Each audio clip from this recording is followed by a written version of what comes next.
Hello, Year Sevens. It's Mr. CHEN-KE here. Welcome to our first Loom video for this week. And you'll notice that I am in a slightly different location because I am back on site at school today. So you would notice that we've got our learning intention success criteria behind me. We've got our wonderful windows and tables and chairs, which have been cleaned up so they're nice and neat, awaiting your return. So I'm really excited in a couple of weeks to finally see you guys in person again. But I'm also aware that for a lot of you guys, you've absolutely loved remote learning and you'd want to do this entire thing from home every single day if you could. I'm also aware that for a lot of you guys, remote learning has been a challenge, not just on a academic level, but on a social and emotional level as well.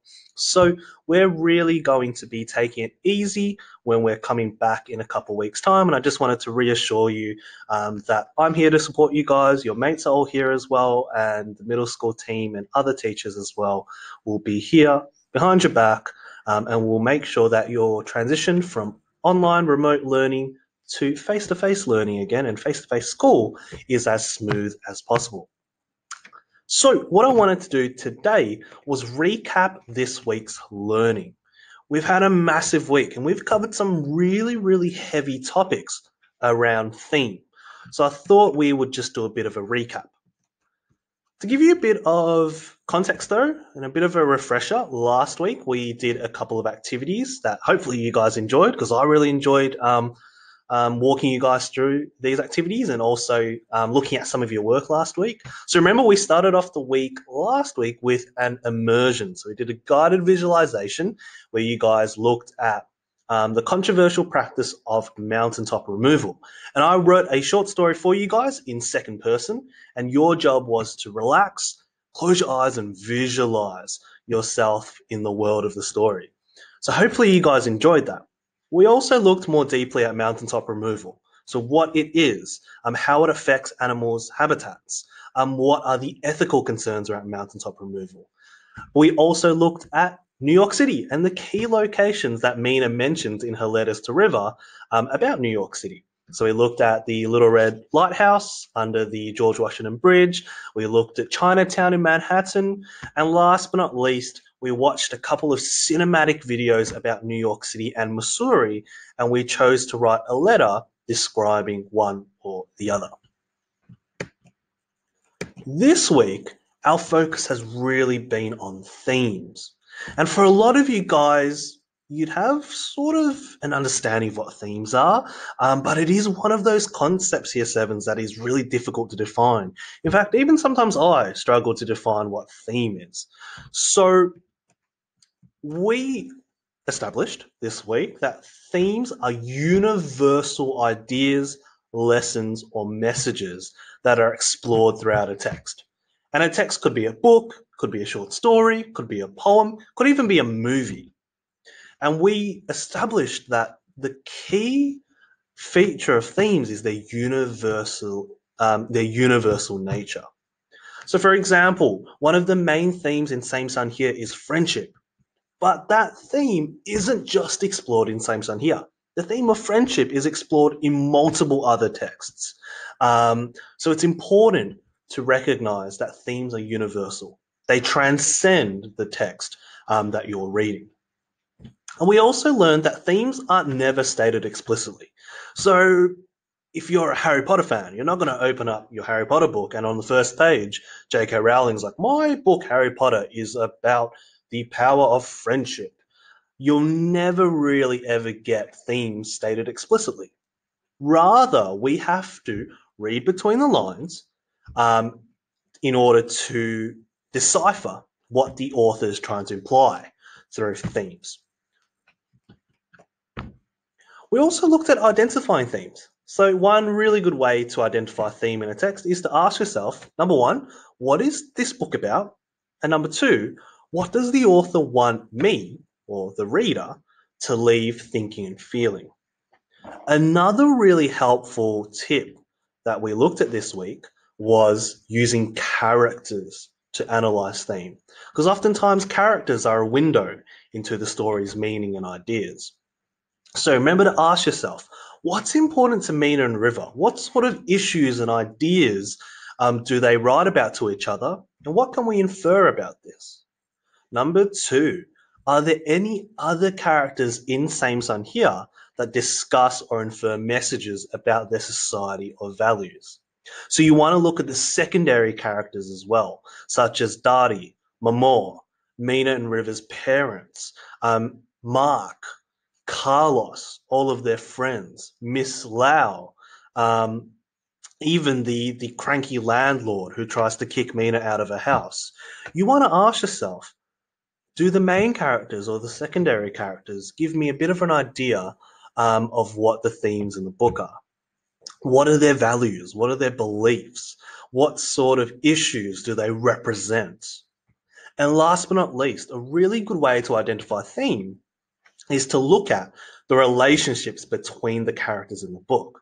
For example, the relationship between River and Mamor and Mina and Dadi shows us readers that these characters have a deep respect for their older generation, and also shows us through these relationships that they've got a deep love for their family. So it's really important that you ask yourself those 4 or 5 questions whenever you're analyzing theme. Okie dokie. Last but not least this week, we looked at how to distinguish between thematic concepts and thematic statements. So we know that themes can be divided into 2 categories. So thematic concepts are the broader topics that a text touches upon. For example, Same Sun Here touches on the topics of the environment, mountaintop removal, family, friendship. And that's all good and well. So if I asked you, look, what's a theme in Same Sun Here? You could say the environment, family, friendship. You're not entirely wrong. But what we want to be aiming for, year sevens, is depth of analysis. And that's where this idea of the thematic statement comes in really handy. A thematic statement is simply what the book has to say about that topic. In other words, a thematic statement is what the book has to say about the thematic concept. What do Silas House and Neela Vaswani, the 2 authors of Same Sun Here, have to say about the concept of the environment, of family? What do they want us to take away about the theme of friendship? That is the distinction between a thematic concept and a thematic statement. So let me give you guys an example. We know through our study of Same Sun Here that one of the major thematic concepts or broader topics that the book touches upon is friendship. There are many, many different friendships in the book. Obviously, the major one is River and Mina. That's the big friendship. Now, you could say that, yeah, in Same Sun Here, a theme is friendship, and you're not wrong. But I'm looking for a little bit more detail from you guys. And that's where you write a thematic statement. What the book says about friendship. What do the authors want us to learn about friendship? What's the message about friendship?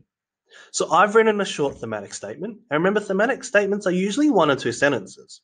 So here's mine. Tell me what you think about this. The book Same Sun Here by Silas House and Neela Vaswani shows how 2 completely different people from vastly different backgrounds can still connect with each other through shared experiences and become best friends. So it's as simple as that. A thematic concept is essentially the broader topics that a book touches upon, whereas a thematic statement is what that book has to say about that topic. Okie dokie. So one of your tasks this week was to write thematic statements. So you had to select 4 thematic concepts and then write a statement for each of them. And remember, we had this slide here where we had our different thematic concepts. So we had the environment, cultural values. My face is blocking this, but the one in the bottom left-hand corner was belonging. We had the thematic concepts of family, home, friendship, standing up for what you believe in, and also racism and stereotyping. Your job was to choose 4 of those thematic concepts and write a thematic statement for each of them. So essentially, you're telling me what the book has to say about your selected thematic concepts.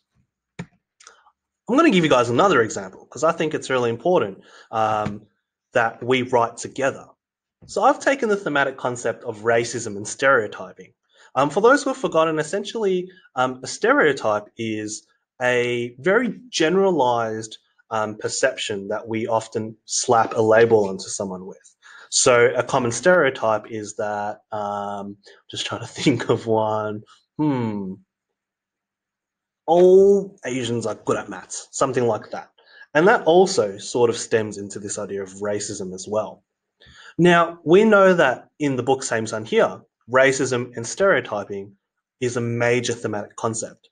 We have Meena, who's a recent Indian immigrant, and she's just come over, and she's pretty much dropped into one of the most diverse places in the United States, New York. But she still struggles with this idea of racism. She struggles to fit in. She is the target of a lot of racial attacks. There's that really sad moment where Kiku and Meena go to their local library and someone calls them a terrorist. We also know that stereotyping is a big topic in the book as well. River is from Kentucky in the South of America. And we know that Americans of the South are often subjected to these really crippling, incorrect stereotypes. We think that they're all cowboys. We think that they're all racist. We think that they're all uneducated and hillbillies. And River says that himself in some of the letters as well. So we know that both River and Meena, and a vast array of other characters in Same Sun Here, are affected by racism and stereotyping. So we have established that racism and stereotyping is a key thematic concept in the book. Now, the thematic statement is what the book has to say about racism and stereotyping. What do the authors want us to learn about racism and stereotyping? What do they want us to walk away with? What's the takeaway message? How do the characters represent and go through racism and stereotyping? So I've written here my thematic statement. Through Meena and River's friendship, we learn how two people from entirely different cultural and ethnic backgrounds can form a bond through mutual understanding, acceptance, and an openness to reshaping their previous stereotypes and perceptions of each other. So that's the lesson that we can learn from the book about the topic of racism and stereotyping.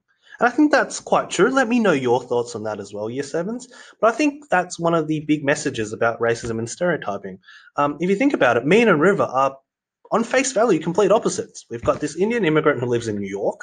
We've got an all-American boy who lives in Kentucky. On face value, they have no similarities at all. And I think they both can be victim to stereotypes, but because they make an effort to understand each other, to support each other, to accept each other, and to be open to reshaping their individual stereotypes and biases, they become the best of friends. So that's an example of me turning a thematic concept into a more detailed thematic statement. So your last task this week. And for some of you guys, you would have already finished this. For some of you guys, you might need another lesson to work on this. And that's absolutely fine. We're going to really flesh this out today. So you've got plenty of time to write this paragraph if you need to. I want you to choose one of the thematic statements that you wrote from task 1. And I want you to write a thematic paragraph now. So about 100 to 200 words, outlining in more detail how your selected theme is explored in Same Sun Here. So firstly, you want to start your paragraph by restating, so copying and pasting your thematic statement, or one of them. Secondly, you want to explain how your selected theme is explored in the book.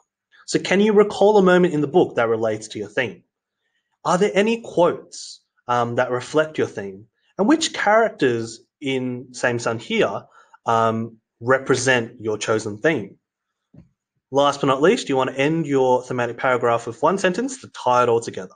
Tell me why the theme that you've chosen is an important aspect of your story. Why is family an important aspect of your story? Why is the environment important to Same Sun here? Why is mountaintop removal important to a character like River? You want to finish off your thematic paragraph by tying it all together. Okie dokie. So that's what we've done this week. We've looked at themes and we've looked at thematic concepts, which are the broader topics that a book touches upon. And we've looked at thematic statements, which are more detailed statements of what a book has to say about that certain topic or theme. Part 2 of your work this week was to answer some comprehension questions based on some of the key thematic concepts that we've looked at this week and throughout the unit. So you would have seen in the Google Slides presentation a couple of key thematic concepts, such as standing up for what you believe in, and I've given you some questions to answer. Now, I won't go through all of these questions, but essentially what I want you guys to do is read each question carefully, but also notice the page numbers, which I've sort of given you as a bit of a hint. So I want you to open up your books and go to those specific page numbers, read those pages first, and then have a go at the question. Now, this is super important because each of these pages that I've given you as a bit of a hint will help you answer these questions in a lot more detail. And it's going to make your life a lot easier as well. So make sure you're looking for specific page numbers on these questions. Most of the questions I've given you a specific page to refer to. Open up your book, read the page or the pages that I've given you, and then use what you've read on those pages as a bit of a springboard when you're answering those questions. And you might even, and I highly recommend this, use some quotes. Actually take some of the sentences and lines from these pages that I give you and from these passages that you've read and refer to these in your own responses. Okie dokie. Hope you guys have had a really, really good week. I am so happy to be back at school, and I'm really excited to see you guys in hopefully a couple weeks' time. As always, if you have any questions, make sure you fire me an email, or if we have a Zoom call, ask in the Zoom. And if you don't want to ask in front of everyone, make sure you make use of that private chat function on Zoom and you write me a response. Otherwise, I hope this video helped. Hopefully you now have a bit of a more holistic understanding of what themes are, and hopefully this will be a good revision tool for you guys as we move on to next week, an exploration of how to write letters in Same Sun here. Okie dokie. Really good to see you guys. As always, stay safe, and I look forward to catching up with you guys soon. Bye.